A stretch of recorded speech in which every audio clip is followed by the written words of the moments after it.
सबसे पहले जैसे हमने शुरुआत में अभी बात की मीता जी की लग्न भाव यानी कि हम खुद है, ठीक है। और लग्न भाव से सामने वाला जो घर है 7th हाउस, ये हमारे पार्टनर का है। इसीलिए 180 degree opposite to each other इस भाव को बनाया गया है, ठीक है। तो इसकी 2-3 मैं सिंपल टेक्निक्स बता देती हूँ, सब कुछ इधर मैं नहीं समझा पाऊंगी। सबसे पहले तो आपने क्या देखना है कि आपका लग्नेश और आपका सप्तमेश का स्थिति नवमांश कुंडली में कैसा है। मैं एक सिंपल एग्जांपल दे देती हूँ। अगर आपका टॉरस असेंडेंट है यानी कि वृषभ लग्न की कुंडली बनती है, तो शुक्र आपका लग्नेश हो गया, ठीक है। तो उसका अपोजिट 180 डिग्री पर कौन सी राशि आएगी, तो स्कॉर्पियो आएगा, यानी कि वृश्चिक राशि आएगी, यानी मंगल की राशि आएगी। तो आपने नवमांश कुंडली में क्या देखना है भाई, शुक्र और मंगल की परिस्थिति नवमांश कुंडली में कैसी है। अगर यह शुक्र और मंगल एक दूसरे से नवपंचम यानी कि ट्राइन योग में है, they are 9-5 to each other, तब। सेकेंड थिंग, जब शुक्र और मंगल एक दूसरे से 3-11 योग में यानी कि लाभ योग में है, तब। तीसरा, अगर शुक्र और मंगल यह कोई भी धर्म त्रिकोण कौन सा है हमारे कुंडली का, 1st house, 5th house and 9th house, all 3 houses are dharma trikona of our chart. तो मंगल और शुक्र आपका लग्नेश और सप्तमेश होके अगर प्रथम भाव में, पंचम भाव में या तो नवम भाव में मौजूद है, तब हम बोलते हैं कि इसका लग्न जीवन अच्छा होगा। इसके अलावा अगर मंगल और शुक्र अगर 6th हाउस में गए हैं, 8th हाउस में गए, 12th हाउस में, क्योंकि 6, 8 और 12th हाउस जो है इसको हम लोग बोलते हैं त्रिक भावास। They are not very good houses of our chart. परंतु अगर शुक्र और मंगल के ऊपर अगर गुरु की अच्छी दृष्टि है, अगर शुक्र की अच्छी दृष्टि, क्योंकि गुरु, शुक्र, चंद्र, बुध ये सभी शुभ ग्रह माने गए हैं, they all are mild planets, और यह हमें हमेशा बहुत ज्यादा ब्लेसिंग्स देते हैं। ये चाहते हैं कि हम कम से कम श्रम उठाए और हमें ज्यादा से ज्यादा फायदा मिले। तो अगर हमारा सप्तमेश और लग्नेश के ऊपर गुरु कृपा है, शुक्र कृपा है, चंद्र कृपा है और बुध की कृपा है, तो इस व्यक्ति का लग्न जीवन अच्छा व्यतीत होगा। तो ये मैरिज ब्लिस इन शॉर्ट मैंने बताने की कोशिश की है। उसके अलावा फिर हमें बहुत डीप जाके महादशा, अंतरदशा देखनी पड़ती। गोचर में अगर अच्छे स्थान में मौजूद नहीं है और उसके ऊपर अगर अच्छे ग्रहों की कृपा दृष्टि भी नहीं है, तो अवश्य हमारे पास ये लोग प्रॉब्लम्स लेके आ सकते हैं कि हम दोनों में अनबन है, या तो फिर बहुत अच्छा बन रहा है परंतु हमें संतति नहीं हो रही है, क्योंकि संतति के लिए भी गुरु ही कारक है। वो भी हमें नवमांश में संतति का भी देखना बहुत जरूरी बन जाता है, D1 चार्ट में भी देखना बहुत जरूरी बन जाता है। हाँ जरूर, अष्टक वर्ग एक अपने आप में बहुत ही बड़ा और बहुत ही अध्ययन और गहन विषय है। लेकिन मैं एक बात यहाँ बताना चाहूंगी कि अष्टक वर्ग में आप 2 चीजें देखिए। सर्वप्रथम आप भिन्नाष्टक वर्ग में जाके देखिए कि आपके सप्तम भाव में कितने बिंदु प्राप्त है, क्योंकि जो भिन्नाष्टक वर्ग मीता जी हमारे कुंडली का बनता है, वह भिन्नाष्टक वर्ग 8 बिंदु से हमें मार्क्स मिलते हैं। Total there is total of 8, और 8 में से हमें कितने मार्क्स मिलते हैं वो हमें देखना है। तो अगर आपका सप्तमेश, फॉर एग्जाम्पल अगर आपका 7th लॉर्ड जो है, अगर समझो वह बुध है 7th लॉर्ड, और आपके भिन्नाष्टक वर्ग में अगर ये 7th लॉर्ड मर्क्यूरी को 8 में से अगर 5 मार्क मिले हैं, 6 मार्क मिले हैं, 7 मिले या तो पूर्ण 8 मिले हैं, तो आंख मूंद कर आप उस व्यक्ति का अगर मांगलिक कुंडली भी है या तो खराब स्थान में भी सप्तमेश गया है, तो भी आप बोल सकते हो कुछ भी हो जाए तुम्हारी शादी होगी और तुम्हें शादी का सुख अच्छा प्राप्त होगा। ऑन द कॉन्ट्ररी, अगर सप्तमेश को 1 मार्क, 2 मार्क या तो 3 मार्क है, तो हम लोग बोल सकते हैं कि थोड़ा सा आपको स्ट्रगलफुल पीरियड मैरिज तय होने में या तो आफ्टर मैरिज दोनों का कंपैटिबिलिटी में हो सकता है। मीता जी, अष्टक वर्ग हम लोग जब गुण मिलान करते हैं या तो मैच मेकिंग देखते हैं स्त्री और पुरुष की, वधू वर का जब करते हैं तो अष्टक वर्ग काफ़ी हद तक हमें मदद करता है। सेकंड थिंग, सप्तम भाव में सर्वाष्टक वर्ग में कितने बिंदु प्राप्त है। अभी मैंने आपको भिन्नाष्टक वर्ग बताया, उसमें आउट ऑफ 8 है, परंतु सर्वाष्टक वर्ग में अगर आपको 25 से ज्यादा बिंदु प्राप्त है all together, then you can say कि आपको मैरिटल ब्लिस अच्छा मिलेगा। But if it is 18, 17, 19 below 25 को हम लोग बोल सकते हैं कि इतना शादी का सुख। हमने बहुत सारे चार्ट्स में इसको काम करते हुए अष्टक वर्गों को देखा हुआ है। छठा भाव जो है वो हमारे कामकाज का भाव है, रोजमर्रा का जो हम काम करते हैं, यानी कि नौकरी पे जाना आना। अभी तो वर्क फ्रॉम होम चल रहा है। उसके अलावा छठा भाव जो है ये हमारा प्रारब्ध का हाउस है। छठा भाव जो है हमारे सप्तम से 12वां स्थान है। तो ये एक तो आपके जो वर्क प्लेस है उसको एक सुखी वर्क प्लेस दिखाता है। शुक्र यानी कि क्या है, लग्जरी देने वाला ग्रह है, आपको सभी प्रकार की सुखद भावना देने वाला ग्रह है। तो अगर शुक्र अगर छठे भाव में आ जाता है तो आप जहाँ पर भी कामकाज करोगे वहाँ पर महिलाओं से आपका अच्छा परिचय होगा, आपका उनसे अच्छी बनेगी। या तो अगर नहीं भी बनती है तो भी महिला will be the reason for your growth, ये भी हम बोल सकते हैं। इसमें हम लोग अगर फिफ्थ लॉर्ड भी इन्वॉल्व है तो हो सकता है कि आपके काम की जगह पे आपके प्रेम संबंध भी हो सकते हैं और आप बहुत ज़्यादा किसी को अट्रैक्ट तुरंत हो जाते हो और तुरंत विश्वास करके आप किसी पर भी विश्वास करके आप आगे बढ़ने लगते हो। तो ये इन्होंने बहुत ज़्यादा संभालना है।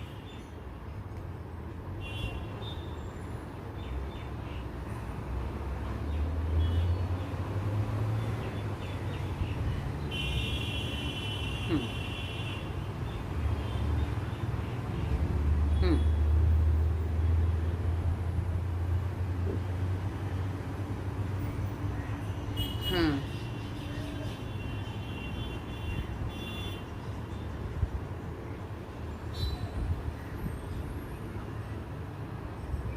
हम्म मैं पढ़ती हूँ, शायद मेरे पास भी दिख रहा है।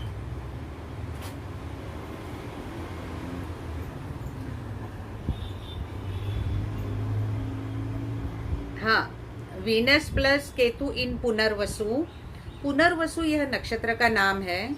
हाँ, पुनर्वसु यह गुरु का नक्षत्र है और वीनस और केतु, मिताजी शुक्र और केतु का कॉम्बिनेशन को हम लोग वैदिक ज्योतिष में स्त्री दोष के नाम से जानते हैं। वीनस को हम लोग ने महिला के नाम से जाना जाता है कि शुक्र यानी कि महिला, चंद्र यानी कि महिला। ठीक है, नाड़ी ज्योतिष अनुसार चंद्र को भी स्त्री का कारक माना गया है और शुक्र को भी माना गया है।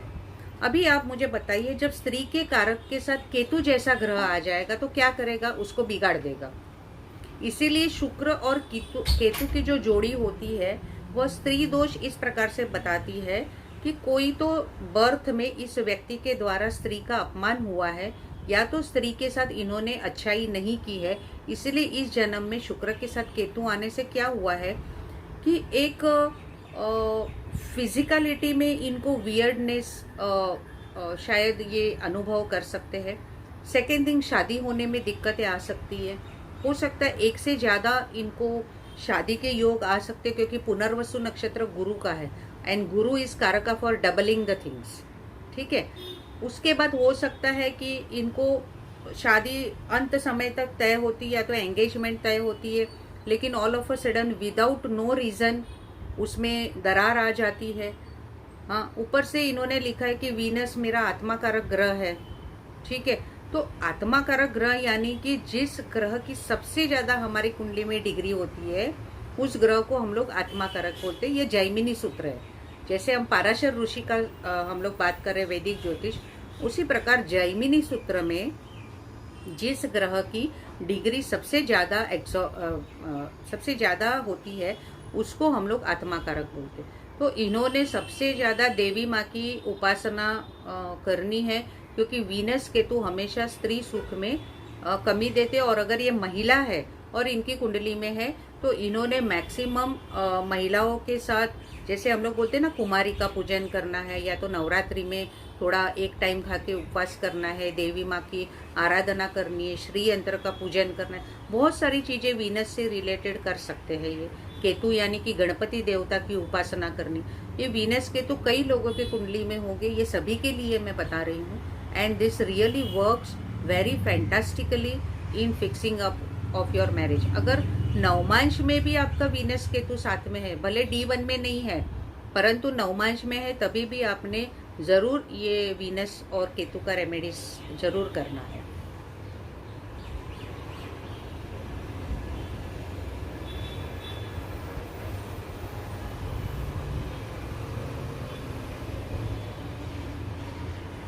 ये तो D1 का इन्होंने सवाल पूछा है, नवमांश का पूछा ही नहीं है। सुमित अरोरा, सुमित नवमांश में पोजीशन बताइए आपकी 7th लॉर्ड की,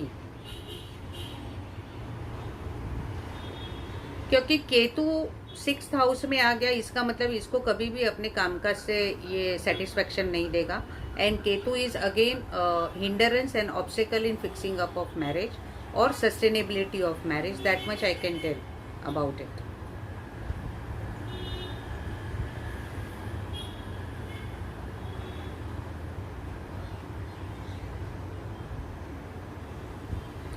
अगर आपका सप्तमेश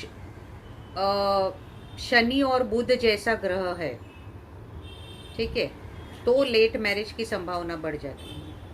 अगर शनि और बुध एक साथ सप्तम भाव में बैठ गए हैं तो लेट मैरिज की संभावनाएं बढ़ जाती हैं। अगर गुरु आपके लग्न में या तो सप्तम भाव में बैठा है तो लेट मैरिज की संभावनाएं बढ़ जाती हैं। मांगलिक योग अगर कुंडली में है, मांगलिक यानी कि प्रथम स्थान में, दूसरे स्थान में, चौथे स्थान में, 7वें स्थान में, 8वें स्थान में और 12वें स्थान में जब भी मंगल की परिस्थिति होती, या तो राहु या तो शनि की परिस्थिति होती है, उस समय लेट मैरिज की संभावनाएं बहुत ज़्यादा बढ़ जाती। सेकेंड, जब भी सप्तमेश के साथ राहु या केतु जैसे ग्रह आ जाते, यानी कि सप्तमेश को यह ग्रह ग्रहित कर लेते हैं, ग्रहण कर लेते हैं, उस समय उसको ग्रहण लग जाता है और लेट मैरिज की संभावनाएं बहुत ज़्यादा बढ़ जाती हैं। अगर सूर्य जैसा ग्रह आपके सप्तम भाव में आ जाता है, उस समय भी लेट मैरिज की संभावनाएं बढ़ जाती हैं।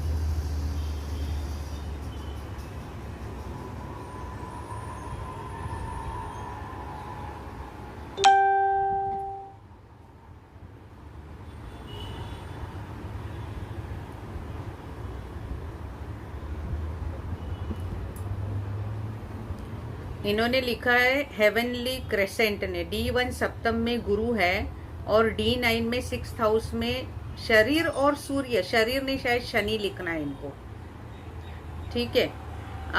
तो D9 चार्ट में इन्होंने क्या लिखा है, मुझे पहले तो क्वेश्चन ही समझ में नहीं आ रहा है। देखो, सबसे पहले मैं एक बता देती हूँ,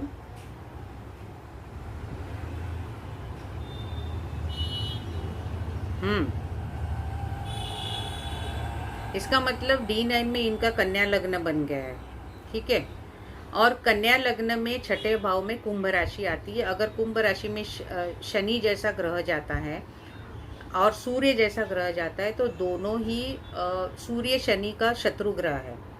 और सूर्य वैसे भी 6ठे भाव में बहुत ज़्यादा हैप्पी नहीं होता है, क्योंकि वह वेस्ट दिशा की इंडिकेट करता है।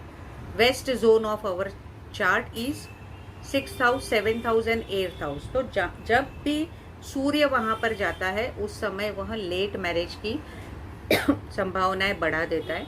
और सेकेंड थिंग है, इन्होंने अपना हेल्थ का सबसे ज़्यादा ध्यान रखना है। थर्ड थिंग, जब भी ये शादी होने के बाद जब भी ये चाइल्ड प्रोजेनी का ट्राई करेंगे, हो सकता है कि इनको अपना पूरा शारीरिक जांच अच्छे से करवाना चाहिए, बिकॉज कुछ ना कुछ ब्लड रिलेटेड ट्रीटमेंट इनको लेने की ज़रूरत पड़ सकती है।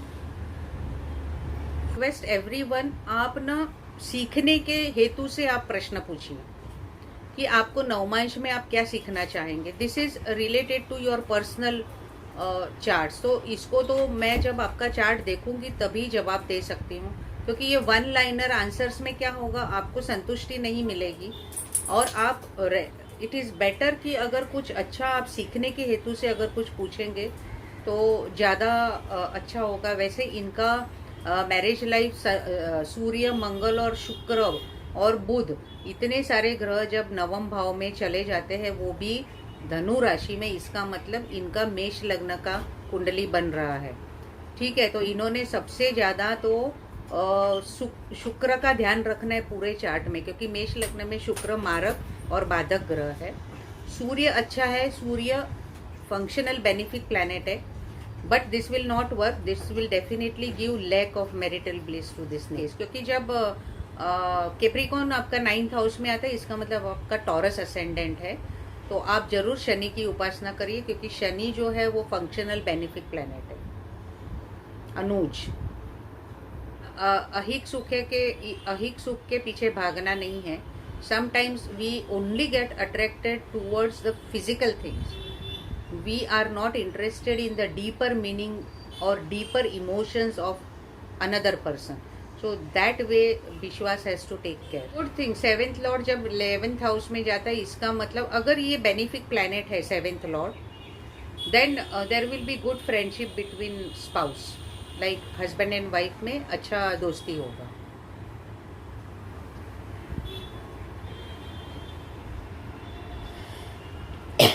Yes, of course you have to consider Jupiter position in D9 chart. Jupiter बहुत ज़्यादा मायने रखता है D9 चार्ट में। जैसे मैंने शुरुआत में बताया कि गुरु कृपा देखना बहुत ज़्यादा ज़रूरी है। If Jupiter is good in your chart, अगर D1 में नहीं है परंतु D9 में अच्छा है, जैसे कि कई बार ऐसा होता है मीता जी की हमारा जो लग्न कुंडली है उसमें एक आधा प्लैनेट एक्सॉल्टेड होता है, जैसे मैंने शुरुआत में बताया। लेकिन अगर D9 में वो नीच का हो गया तो आपको वो ग्रह पूर्ण फल नहीं देता है। उसी प्रकार अगर लग्न कुंडली में कोई ग्रह नीच का है परंतु नवमांश में उच्च का हो गया, तो जब भी उसका दशा अंतरदशा आएगा तो ये अच्छा फलित देगा।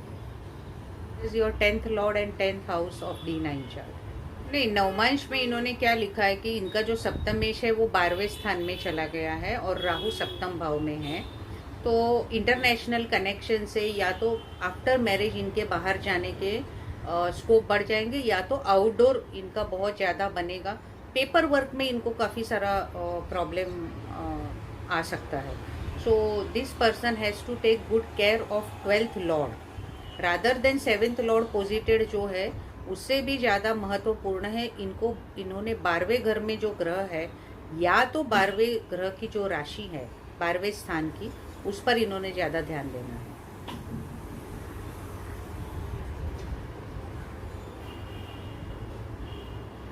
जैसे राहु अगर 12th हाउस में चला गया नवमांश कुंडली में, अगर आपका 3rd लॉर्ड, 9th लॉर्ड और आपका 12th लॉर्ड एक दूसरे के साथ नवमांश में कनेक्शन कर रहे हैं और 7th लॉर्ड को एस्पेक्ट कर रहे हैं, तो ज़रूर आपका स्पाउस फॉरेन से रिलेटेड हो सकता है। आपका 7th लॉर्ड अगर 12th हाउस में चला गया तो भी आपका स्पाउस इंटरनेशनली कनेक्शन में आ सकता है। Parth Dattani, how are you?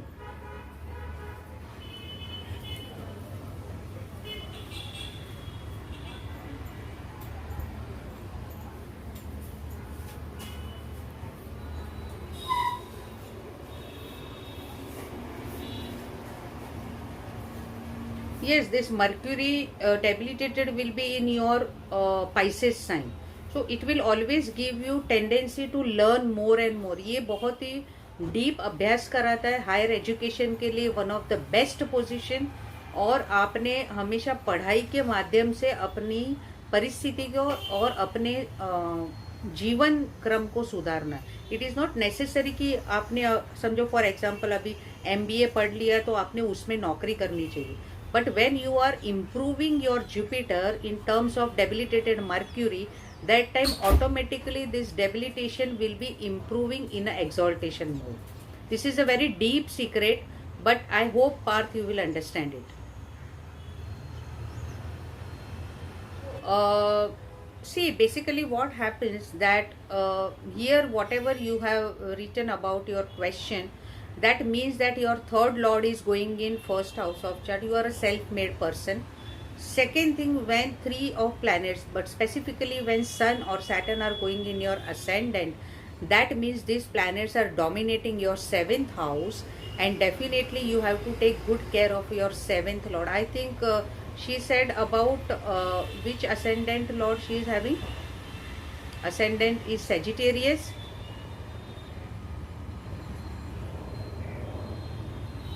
Yeah, please read it again.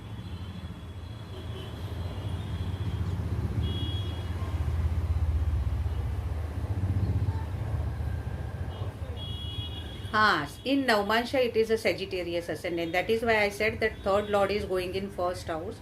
So self-made person. But here in D1, if you have three planets in seventh house, it indicates late marriage like situation, or not feeling like getting married, just living life on your own terms and condition.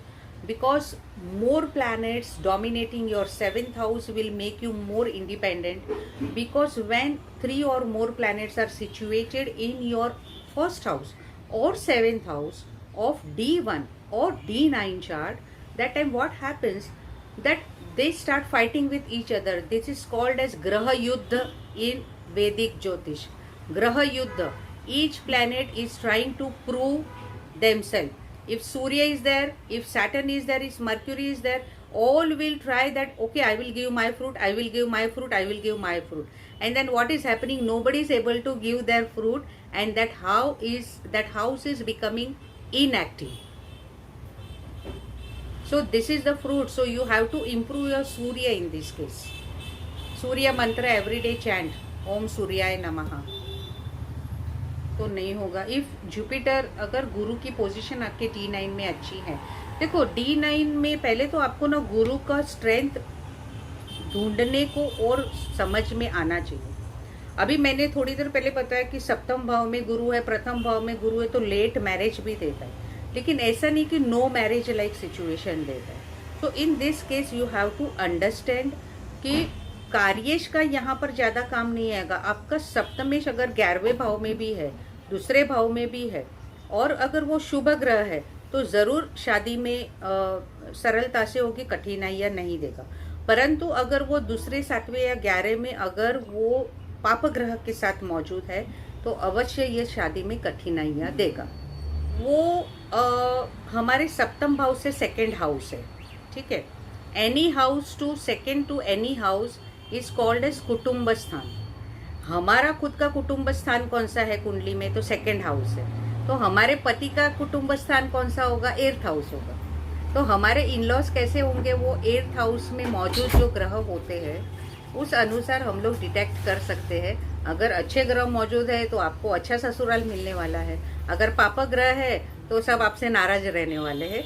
परंतु अगर जमाई है तो जरूर खाने पर बुलाएंगे, चिंता मत करो.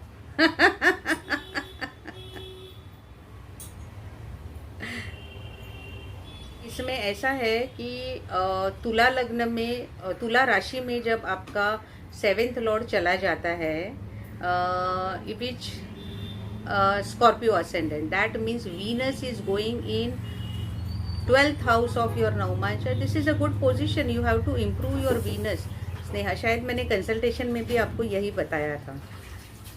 सो जस्ट गोइंग, आप आगे बढ़ते रहो, आगे सब अच्छा है. विद इन 1 मंथ आप मुझे एक मेल भेज देना कैसा चल रहा है वो. ये फिनेंशियली आपको अच्छा फ्रूट देंगे. बट मैरिटल ब्लिस में बिकॉज ऑफ मार्स थोड़ा अग्रेशन रहेगा, यानी कि मेरा ही सही है, सामने वाला बोलेगा मैं ही सही हूँ. तो this way you have to take good care of your Mars. But other than that property वगैरह काफ़ी अच्छा मिलेगा, बिकॉज कैंसर में अगर मार्स गया है तो भी this Mars will give good fruits.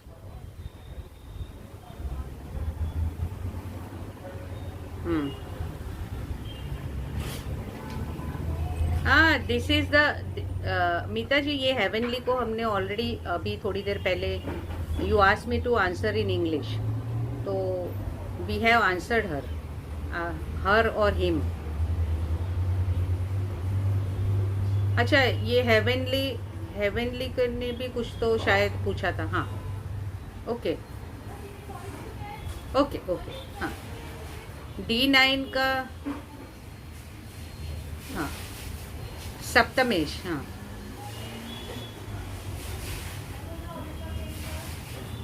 समसप्तक योग में है। हाँ, तो विवाहिक सुख कैसा होगा? समसप्तक योग यानी कि 180 डिग्री अपोजिट, जिसको हम लोग वैदिक ज्योतिष की भाषा में बोलते हैं प्रतियोग। तो इसमें ऊंच नीच यानी कि जैसे हम लोग ड्राइव पर जाते हैं तो जब भी वो बम्पर आते हैं तो रोड ब्रेकर आते हैं तो हमें थोड़ा सा रुक के जाना पड़ता है, उसी प्रकार से आपका लग्न जीवन होगा।